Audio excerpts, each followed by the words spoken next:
Steps 2 Better Living presents records maintenance, retention, and destruction of fiscal records, service records, and incident reports.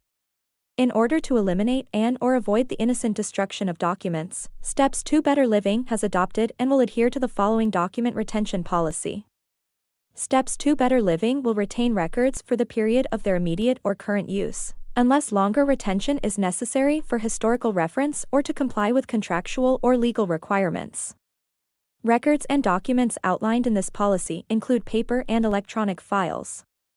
Steps 2 Better Living will not knowingly destroy a document with the intent to obstruct or influence any type of investigation. Service records/documents active versus inactive records. Active records are records that are frequently or regularly used, i.e., current financial information, medical information, individual service plans, and service and skill documentation. Active records should be kept in the designated spot for each program or department. Inactive records are records that are not accessed more than twice a year and whose retention requirements have not yet been met, i.e., past Social Security award letters, social histories, and enrollment information. Inactive records will be sent to storage where they can be retrieved easily, thereby providing valuable office space and security.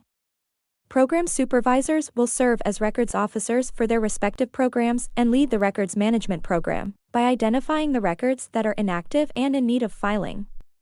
Records deemed as inactive will be placed in a manila envelope listing the individual's name, the type of record, and the year of the record on the top right side of the envelope while in the horizontal position prior to storage.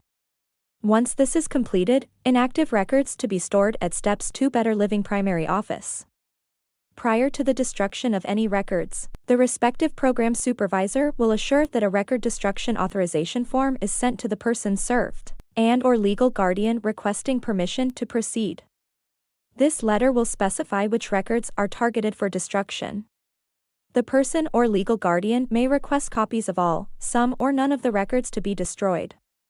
If the person or legal guardian requests that records not be destroyed, the records will be made available to the person or guardian. If no response is received within 30 days, the program supervisor will call the person or legal guardian to obtain verbal approval.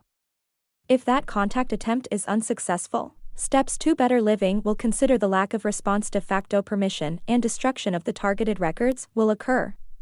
The record destruction authorization letter and any supportive documentation will be kept as a permanent record.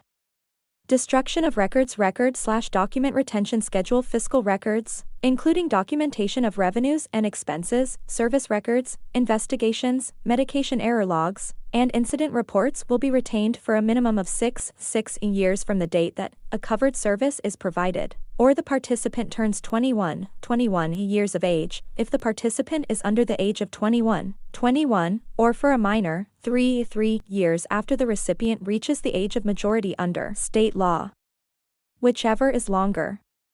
Destruction of documents/records. Destruction of all records will occur by placing the record in the secure shredding boxes, located in the primary office location.